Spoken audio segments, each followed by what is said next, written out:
Again. So as soon as you see it, Steve, click on it. Right. So hello and welcome, guys. We're back. Hopefully you'll get involved. It should say that we're live in a second. Oh no, shit bugger. Ash Sutton's asked to request. And I pressed on it. It was from Deborah again. Oh, don't worry about that, Deborah. If you can do me a favour and stop sending things to Steve, because I thought it was the go live, and I pressed on Deb. Oh, that is amazing. Oh my word. Right. Let's have a look. If you, I'm just flicking through now. Let's see. I'm just waiting for this. It should come up in a second. Let's have a look. I love how people are trying to join. This is absolutely priceless. Whose idea was this, Steve? Was it mine? It was, yes. Yeah. Oh my word. Live video ended. It should come up in a sec. It must be a bit... There you go. Oh, Yeah. there we go. Yeah, I've nailed it. As soon as it was like whack-a-mole, wasn't it? Whack-a-mole. Right. Can you... Oh, here we go. I'm gonna add you. There we go. This might add you. Go live with Pitch BTC, is that me? Yes, that's you. Oh, there you are. Right. You're off the phone now, Steve. It's just me and you on screen.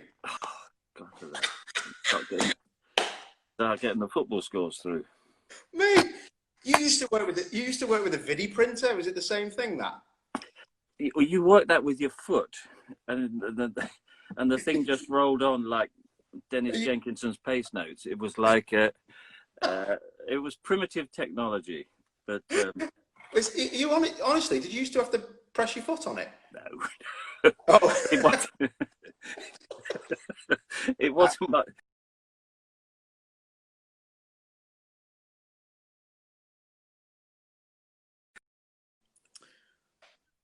Oh. Hey?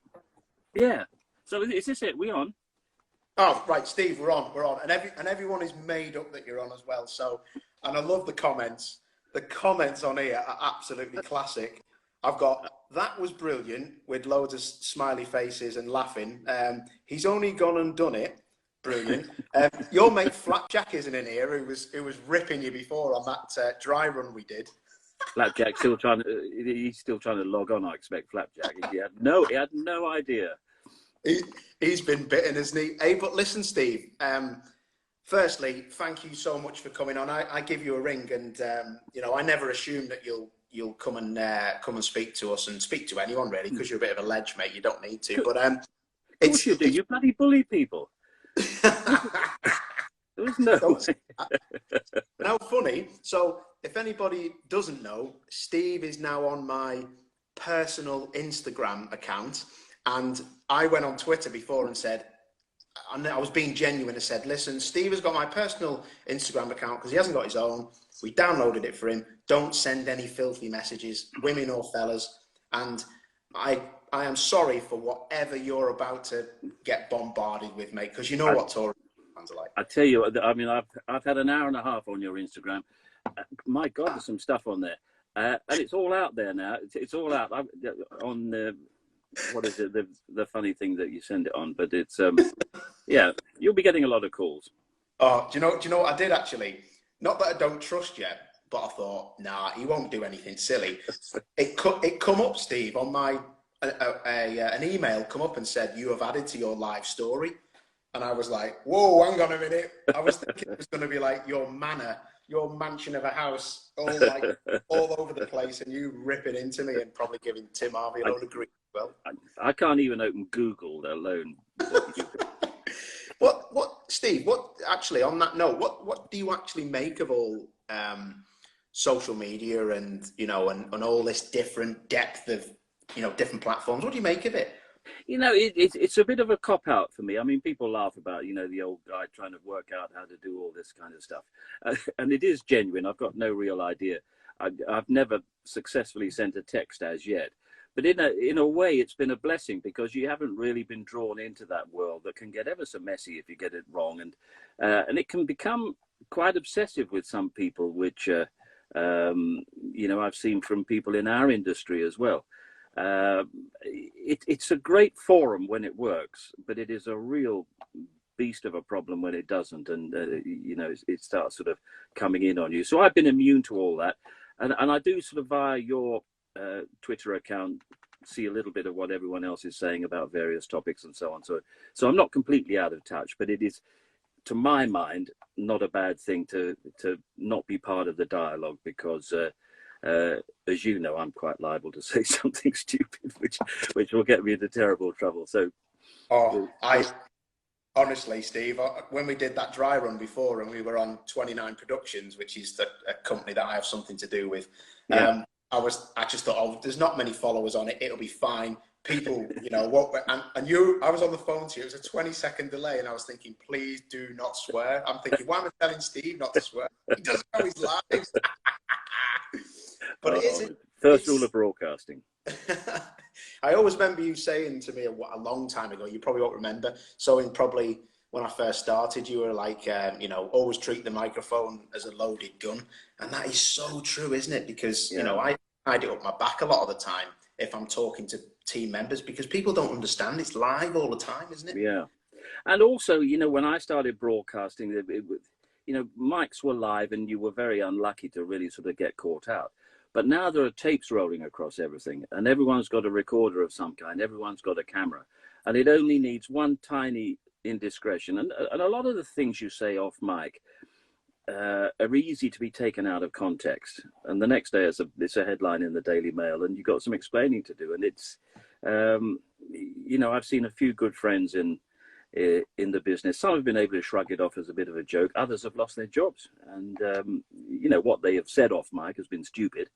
But it is probably no worse than you and I would say in the pub after a program or whatever. It's yeah, it is a dangerous environment, but you know, that's sort of cranking up the adrenaline in our industry. Really, it's about the only danger there is.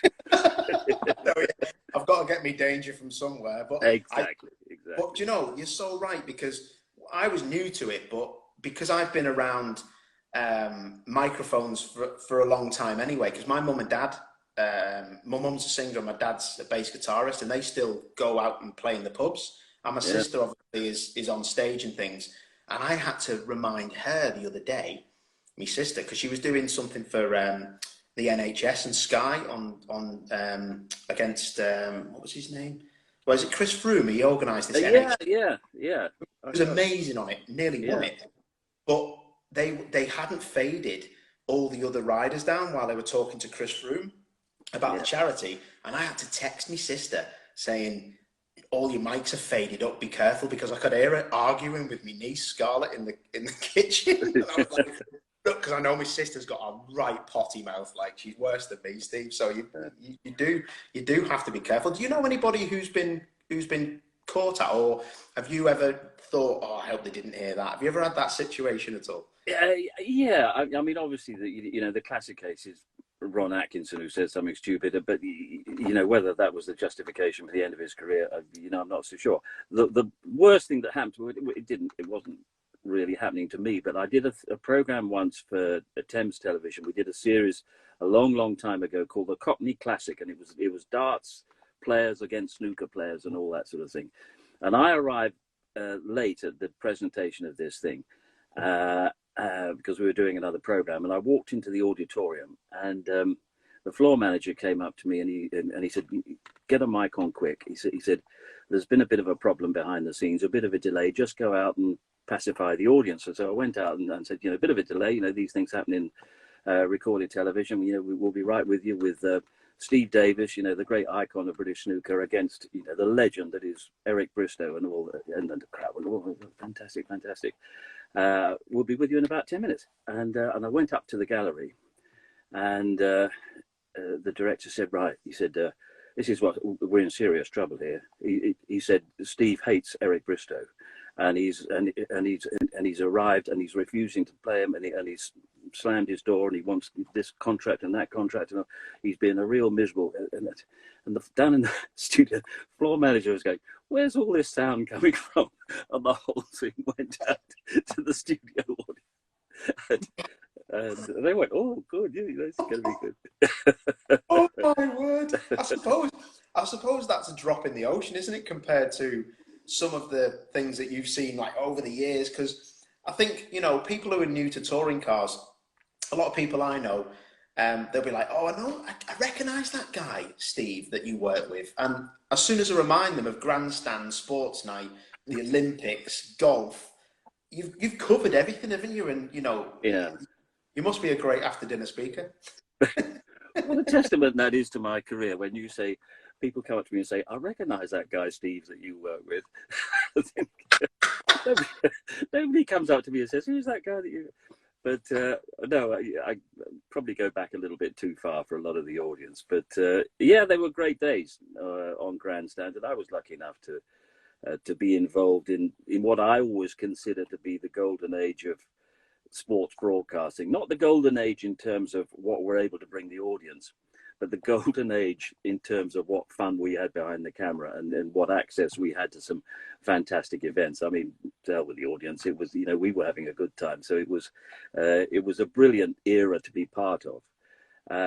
And to an extent it's gone, but it's, you know, you cast your mind back, and I covered, my first motor racing for ITV was 1978. And I can't really add up the years, but it is a while ago. And so, you know, I've been through an era in Formula One and in domestic racing in television terms that has seen the whole thing progress and turn into the huge industry that it is today, and you know, the great sort of soap opera that it is today. But you know, I've been lucky to see all that progress over the last 30 or 40 years. But I haven't told ITV how old I am, otherwise I'd be out the door like all the rest of them. Well, I was going to say, actually, I mean, I remember speaking to you for ITV. We did a little interview one time. We had to fill in. We had a bit of time to fill in, so we come and found you, Steve. And you were telling me, I'm joking, obviously. You were telling me that 1978, maybe, that you went to the British Grand Prix, and that's the first time that you've seen a British touring car race. It was a support race, and it captured your attention. It was a bit after that, actually. It was when we were covering for the BBC, and you know, we were very much into Formula One this and Formula One that, and I was doing the odd bits and pieces. ITV covered a fair bit of Formula One in those early days as well. But I think around about probably 86, 87, I was doing the British Grand Prix for Grandstand, and it was, I've forgotten, probably the headline was Mansell this or Mansell that or something. And I hung around afterwards. We'd done a few interviews, and I was just sort of walking back over that covered bridge at Silverstone, and you could hear the commentator getting so excited about Jeff Allen, Andy Rouse, Tom Walkinshaw, and so on. And I couldn't see the race at all. I just heard the commentator, and I thought, this, you know, knocks what I've just watched for the last 2 hours into a cocked hat. And I went back and, you know, took myself off to a few more races to see actually what, you know, the genuine action was like. And I suppose that was the trigger that enabled me to take the thought to the BBC that if you're going to move your domestic motor racing coverage on, then the British Touring Car Championship is the direction to go. But, and that is something that people really don't know. A lot of the people watching Steve now, you know, they're very knowledgeable touring car fans, but they won't understand what yourself, Tiff Nadell, Murray Walker, and he did for the series. Yeah, we were at a sort of crossroads with Grandstand in about 87, I suppose. And what the BBC used to do, and it sounds, you know, absolutely prehistoric now, but all their contracts were with the race circuits. So they were committed to go to Thruxton once a year, to Silverstone once a year, to Alton Park once a year. Didn't matter what was on, they would just show the racing.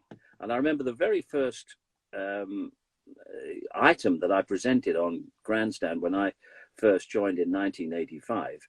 It was a recorded support race from the British Grand Prix programme in Metro Challenge. And it was round 6 of the Metro Challenge. And I said, well, you know, what's the championship position? What's the championship? You know, and they said, yeah, we don't worry about it. It's a motor race. It's round 6. And I said, well, what happened in round 5? And there was none of that. So when those contracts started to run out, John Phillips, the editor of Grandstand, got together myself, Tiff Niddell and Murray and said, well, what direction should we go in? And to a man, we all said you should concentrate on championships, on the principal championships. Well, what are they? Well, single seaters, it's F3, and then the real action is going to come in the touring car championship. And they said, well, we can't afford to cover every race at every circuit. So we were sent away, and I got involved with the production company that tried to raise the money to put together budgets for post-produced production of F3 in the touring car championship. And there were lots of adventures on the way and lots of misunderstandings and so on. But eventually, I have to say, hand on heart, the what I was trying to push was F3, because there was the absolute route into Formula One and the connection with the main part of the audience. But slowly you realize that the soap opera was coming from the touring car championship, and the action was coming from the touring car championship. And in those early days, it was a hand-to-mouth existence to get the thing on the air. And some of the circuits, because their contracts had been taken away, it got a bit messy. We pulled out of Brands Hatch with 5 days to go. They pulled the touring car championship meeting because Brands Hatch were refusing to allow us to go into cover it because they wanted to do a separate deal with the BBC. And it was all those sort of things going on, which is unthinkable now. But eventually the manufacturers started coming on board and the message started to get through, and then Cleland and Soper got together and we were away. But that is it though, isn't it? It's based on a beautiful story, isn't it, British touring cars? And that's what I wanted to ask you. Do you must feel proud to have you've played a massive part in how the British touring cars now? Well, it was an idea, and it was an opportunity that opened up within the BBC, and you could see the long-term potential of it if the championship itself really bought into it. And we had a little sort of committee. This was way before TOCA, and GM were involved in the RAC, and David Richards and Andy Rouse had a big voice in it as well. Just organising the funding and organising the coverage. And once you got through those first 3 or 4 years, and the thing had developed a momentum, and the live audiences started coming in, and the circuits realised that, hang on, we used to get 5,000 for this meeting, now we're getting 25,000 because it's on the television. Then the whole thing sort of ran on rails. But it is very satisfying to see that the chemistry that it had in those early days is still with us now, and the appeal is still with us now, and also the contrast that it offers with Formula One, which I think is important. It is in no way the same audience. It's in no way a mirror of what's happening in Formula One. It is a perfect complement to it. But and that's interesting you say that, because I was going to say, and this is not disrespectful to touring car fans or to yourself, but the demographic of a British touring car fan is more like me and not like you. And that's not at all disrespectful, but I just find it amazing. That's a compliment. Yeah, actually. But it's the man on the street, and you have a massive love for this championship that is just, I don't think it's ever been stronger. I watch, from being somebody who would love to do something you've done, I just find it phenomenal how you sit down there and just prep flat out, and you just absolutely love it. I mean, it must have really got a hold of you back when you first seen it. I mean, don't be deceived. I prep flat out because I've done nothing for 3 days before, so it's but it is. It's a great sport to be. I mean, it's a great environment to be involved in, because it is a family, and people use those sort of terms sometimes rather tritely, but I come from a background where I've done Olympic Games, and I've done the major golf tournaments and Champions League football and everything else, and you never get the opportunity to feel as much part of it as you do with the touring car championship. And I think that the thing is, nobody takes themselves too seriously. They take the competition seriously, they take the championship seriously, but no one takes themselves too seriously. Whereas in top line professional sport, where you're holding a putt for $500,000 or whatever, or Olympic gold, sometimes the pressure gets a little bit overwhelming, and sport gets distorted into something else. And don't misunderstand. I've enjoyed being involved in those environments, but the touring car championship is outstanding action, 100% commitment from everyone involved. But at the end of the day, it is motorsport, and everyone enjoys it just as that. And once again, I'm not belittling it either. It's but it has a unique position in the sporting calendar as a result of that. And I have a particular affection for it as a result of that as well.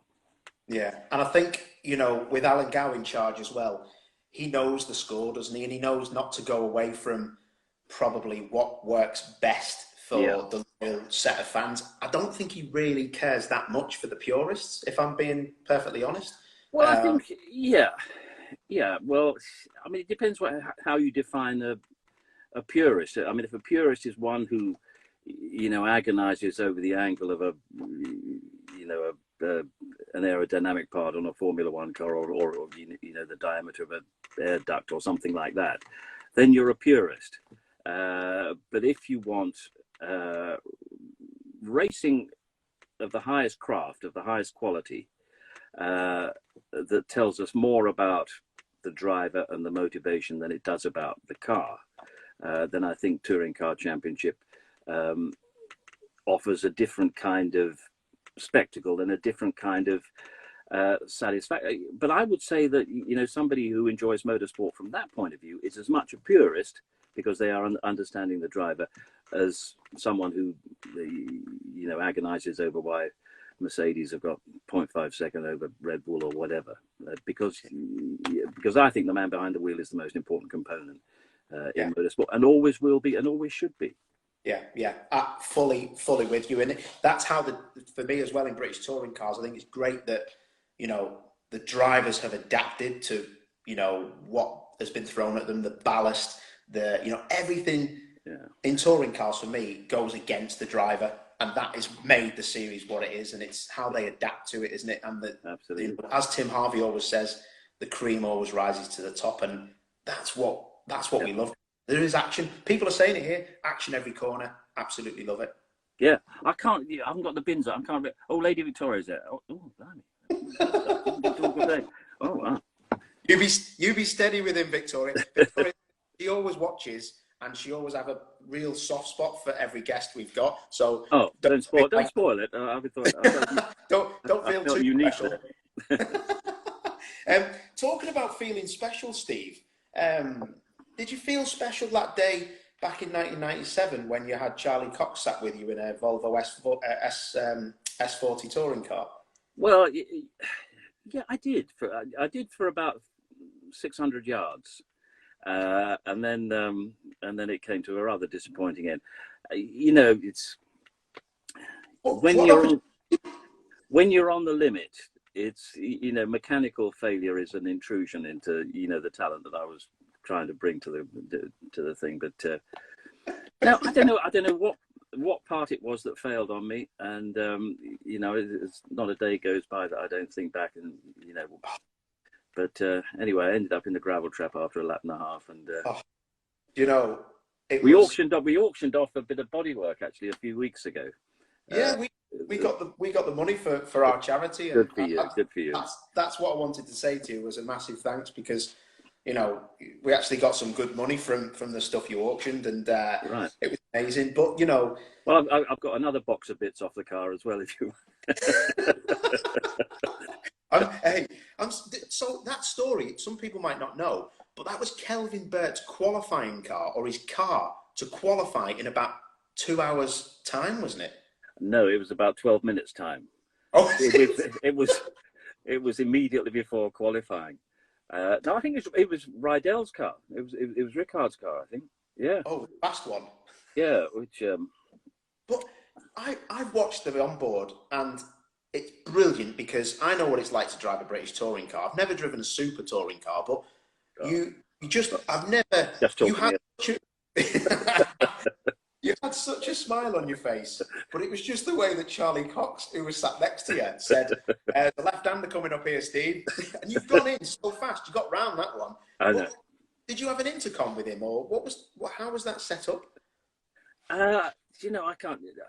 No, we were using the onboard recorder and just talking to the onboard. We couldn't hear each other, and you know, I was meant to give you know, a description of the exhilaration that you feel driving one of these things, and I think I conveyed that as much as I could. But no, it wasn't my finest hour, but it's brilliant, absolutely brilliant. I just loved how you took it as well. It was like, you'd be like, you know, I love a crash, I crash all the time.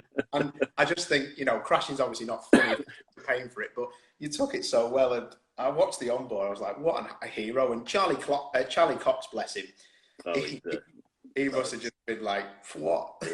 Yeah. Amazing.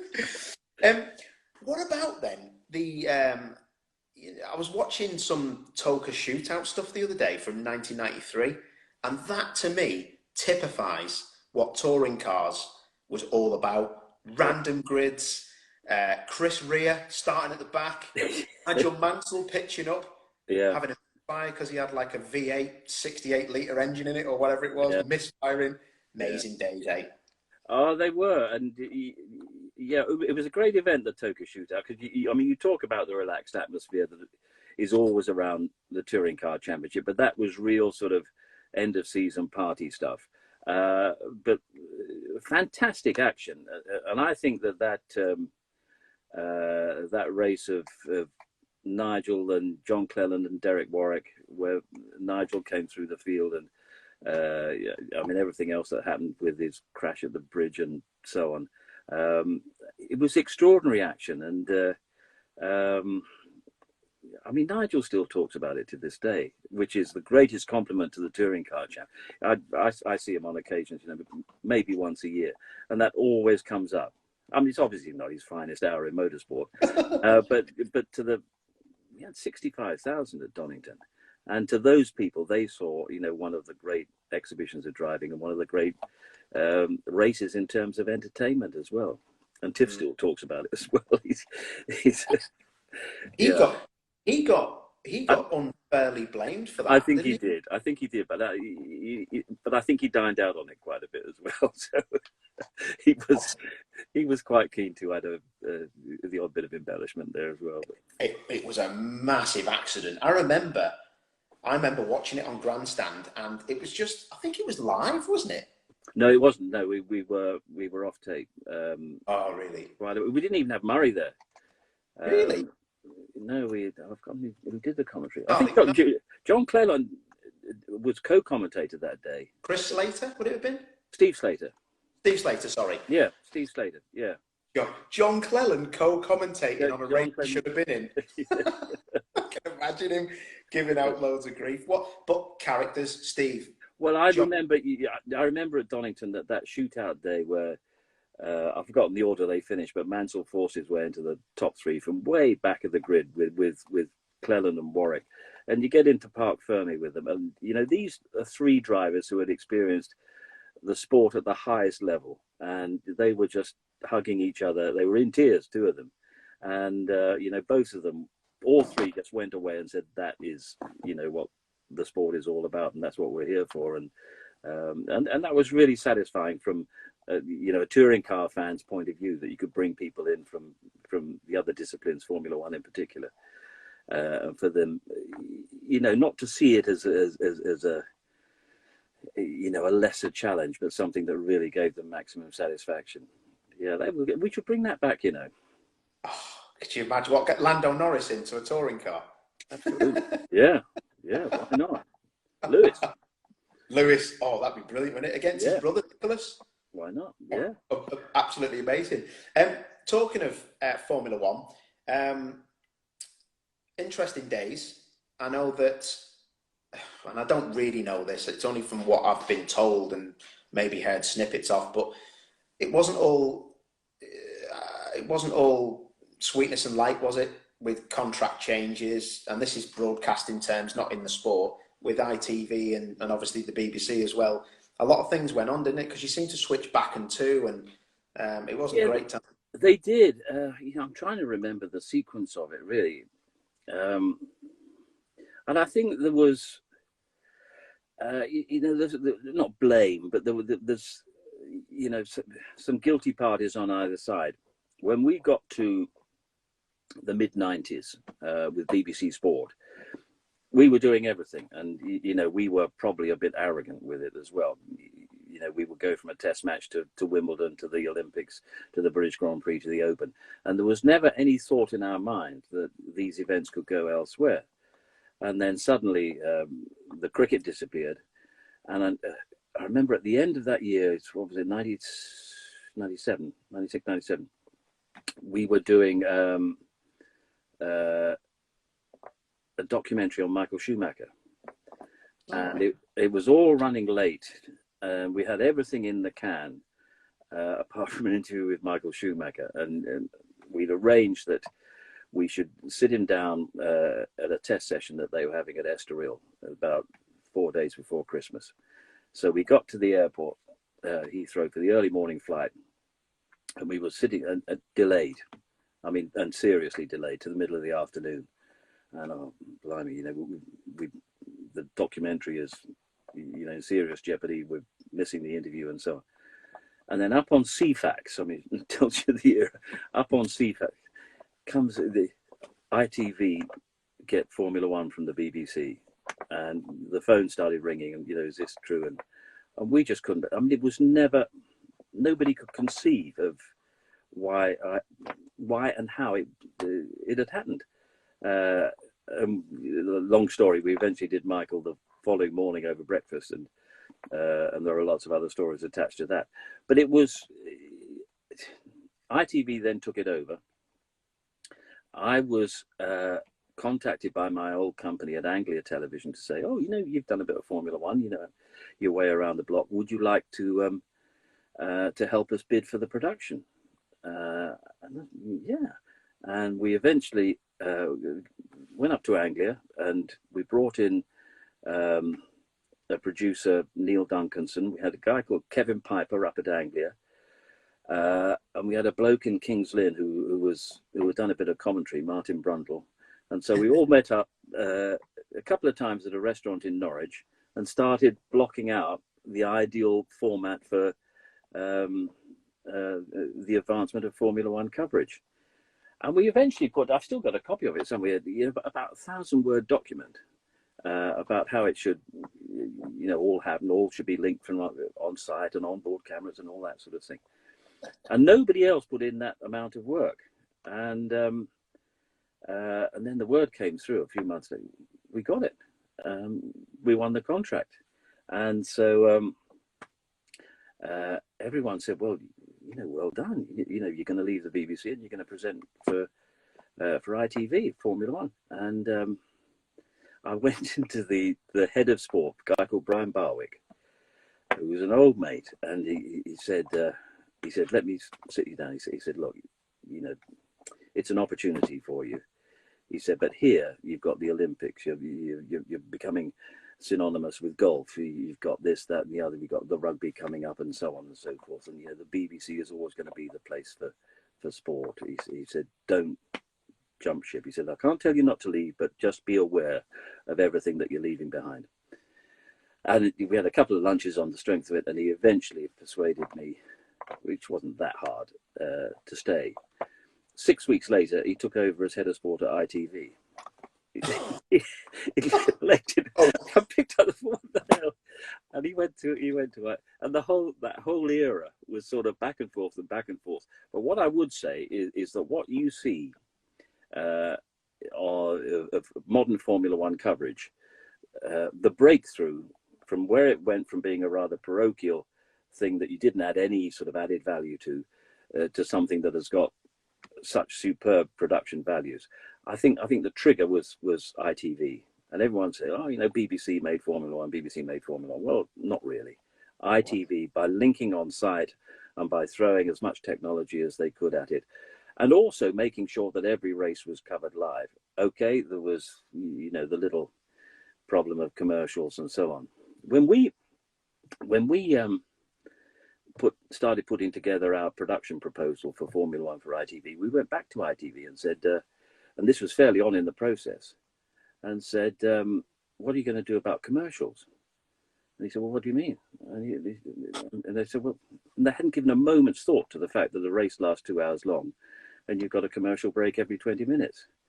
And you know, fortunately, they only really got into serious trouble once, but they irritated everyone with the commercial breaks. And it was, and the other thing they hadn't thought of, I said, do you realize, you know, there are a couple of races that Sunday night prime time? No, they're all in the afternoon, and you know, we can schedule. I said, no, you go to America, you go to Brazil, and you know, that's 6 o'clock at night on a Sunday. And they sort of went grey because that's Sunday night at the London Palladium or something like that, and there's no second channel to put it out on. So I mean, they just hadn't thought the thing through. But eventually, you know, I think what made Formula One what it is today, and Sky have taken it on in a supreme way. You can argue about the manner, you know, the amount of audience that they're able to put it in front of. But the technological breakthrough and the commitment to Formula One came in 96, 97 from ITV, and then it went back again. Then I joined ITV to do the Formula One coverage in 2006, and we'd done the second race of 2008, the Australian Grand Prix, and we were going on to Malaysia, and the rest of the crew had flown out earlier. I had a couple of days in Melbourne, and at 11 o'clock at night, the phone rang, and it was the head of sport at ITV, and he said, I'm sorry to have to say this, but I've got some, you know, very bad news. And I thought, the plane's crashed, you know, the crew and everything. And he said, yeah, BBC have taken back Formula One.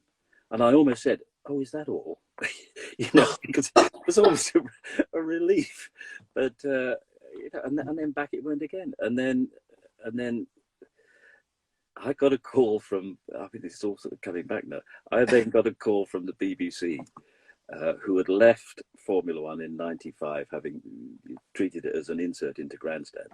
And I got a call from the head of production at the BBC, and he said, just a ballpark figure.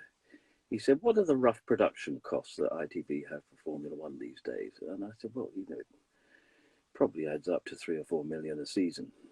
And he went quiet on the other end. And they hadn't given a moment's thought to the fact that actually this thing is a lot bigger than when we left it, and to, you know, to get the show on the road for 18 races a year was an enormous financial commitment. So two years after that, it goes to Sky, and then it's back and forth. And I think we'll never see it back on live terrestrial television, sadly. But you know, that's the way of so many things. I think, you know, the whole sports audience has got diluted right across the board. Yeah, that seems to be, like you say, with football and everything, isn't it? And yeah, a lot of people commenting in the comment section, just saying about, you know, F1's this and it's that. And don't get me wrong, I still watch Formula One if I can. You know, through a Sky app that I nick off my mum and dad, that they don't know. They don't know that I'm getting it through their account. They pay for it. There's no way they can ever find out either, is there? No, exactly. Unless they're watching. My mum always watching. You're her favourite. But you know, it just shows, doesn't it, how British touring cars is actually such a cool thing, because it's free to air.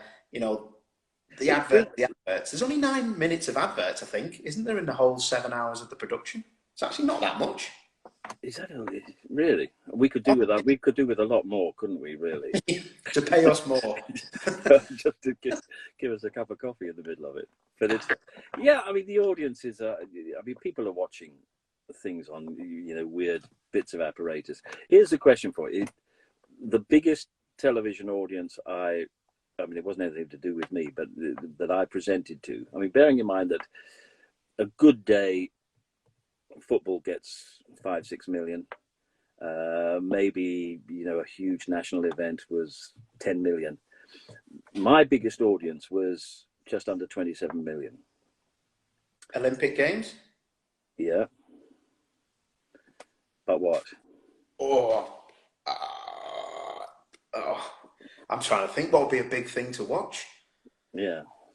Oh, don't know. Did he somebody might look it up. No, but it was a Tuesday evening at the Winter Olympics, Torvilandina, the Winter Olympics in Lillehammer. No. On a Tuesday evening. What year is that? 92. 26.5 million. I mean, that audience just does not exist anymore physically. It is, you know, you couldn't get that number of people in front of, you know, one piece of apparatus anymore. But that's unbelievable. So, yeah. do you remember thinking?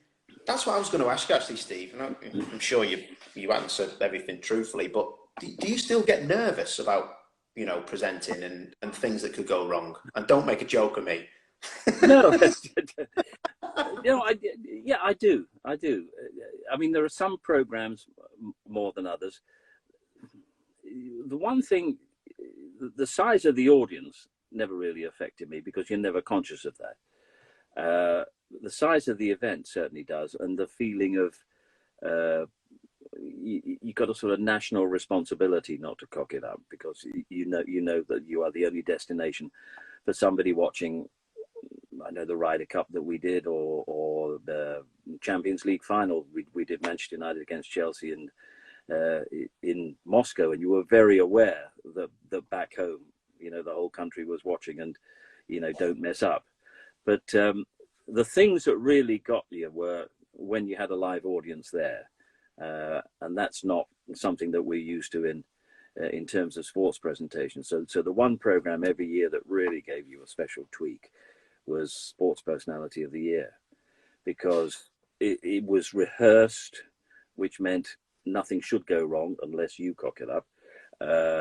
It was in front of not just a live audience, but a live audience of every senior BBC executive and every single significant sporting personality in the UK. This was before it became a big sort of shiny floor thing, but plus an audience probably in the region of 16, 17 million. But the one person, what got you through that was that it was myself and Des for a while, and then myself, Sue Barker, and Des. And the one thing that got us through it was that of the three of us, Des was in absolute pieces. I mean, he was so nervous that we had to spend the last half hour ahead of every program just calming him down. This is going to go wrong, that's going to go wrong, and you know, that was brandy and everything else. And then we walk out, the three of us, and Des would be like this, you know, master of all he surveyed, and we'd be in bits behind him, having sort of managed to get into that point where he comes across as the great sort of laconic host and everything, but he, behind the scenes, wow. And you know, I'd say it to his face, we laugh about it, but you know, there are a couple of times at the Olympics where and it's not just Des, it's other presenters as well, but the presenting environment that we work in, which is run down the pit lane until you hear 10, 9, 8 in your ear and then stop and then face the camera. There are some presenters that I wouldn't say couldn't do it, but just wouldn't feel comfortable doing that. And Des wasn't comfortable if anyone else was in earshot, and you know, you're in a live situation like that. But in a studio, wow, you know, I learned everything from him. His pace, the fact that he didn't get over involved in anything, but he was just the guy on the sofa with a little opinion about what he was watching, and maybe a lack of knowledge that betrayed him in a nice sort of way, because that's what the guy at home is, or the woman at home is, you know, reacting in the same kind of way. And he was a sort of man of the people kind of presenter, rather than the presenter who said, right, you know, I spent 3 days researching this and you're going to hear every second of it. But he was the best. He was the best. Very true. And yeah, definitely, he was a calming voice, wasn't he, to watch, and absolutely amazing. Des Lynam, wow. And you know, like you say, you've worked with amazing people, and different occasions are, you know, probably more nerve-wracking than others. And one thing I remember, I seen you do your very last ASI or Autosport Awards, which was amazing to see live. And that for me, that would make me nervous because, like you say, I know there's 800,000 people watching us when we're looking down the camera lens if I'm doing, reading tweets or whatever. But that's nerve-wracking enough. But doing that in front of all those people and all your peers and everybody in motorsport, that must be really difficult. Well, I used to love that event because you do other motorsport awards evenings, which are, very sort of self-conscious. And I've done the FIA gala at the end of the year a couple of times as well, which is so, for no better expression than up itself. I mean, it is. But the Autosport Awards, everyone used to come to that because they've been to all the other awards where they all have to be on their best behavior. And they come to the Autosport Awards and it's, the doors are closed and it becomes like a sort of private party. Sorry, our bellows in Chester. A fire alarm. No, that's what I do to my phone. And but the Autosport Awards were, like an end of season party, and everyone could be relaxed, and everyone sort of had their party piece, and there were sort of set people in the audience who you knew were going to come up.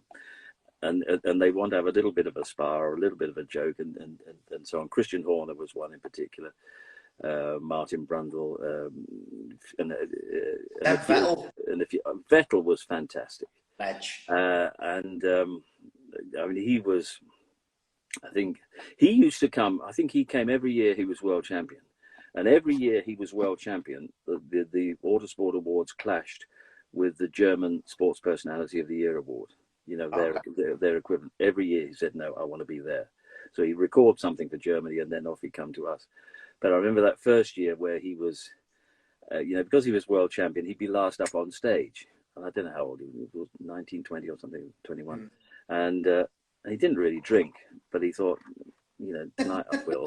And of course he's last up on stage and he came up and it was like the worst best man speech you've heard. He didn't know when to stop, how to stop, and he was just hilarious in the nicest possible way with these impressions of Helmut Marko and all that sort of stuff, and it was exactly what the Autosport Awards is all about. A lot of it very sort of indiscreet and so on, but closed doors. And I thought, wow, that's what it's all about. And I walked up into the balcony at the end of that to the guys who were manning the lights and all that sort of stuff, and there's an Autosport magazine technician there, and he said that was really good. He said we're trending. And I said, what does that mean? He said, we're getting so many likes. And I said, what do you mean so many likes? He said, well, it's been going out on the internet, the whole thing. And they hadn't mentioned that, and it went viral, and you can still see it to this day. And after that, the Autosport animal changed a bit, and in the last few years, I think it's tried to change a little bit too much. But it's these things don't go on forever. But I did 28 years, and I can't move the camera around to show you, but. Well, I could do actually, could I? Yeah, move it round. Yeah, I've got a little thing. I'll probably switch it off because I pressed the wrong button. But I've got a little thing. It's a nice bit of wood, that, Steve. Oh, look at that. There we go. Who signed that? Just about everyone. Vettel and Christian Horner and DC and, everyone who's been up on the stage. And that's amazing. Yeah, nice thing to have. That was after 25 years, and I went on and did a couple more. But they're probably sick of the sight of me at the end. But they were great fun to do.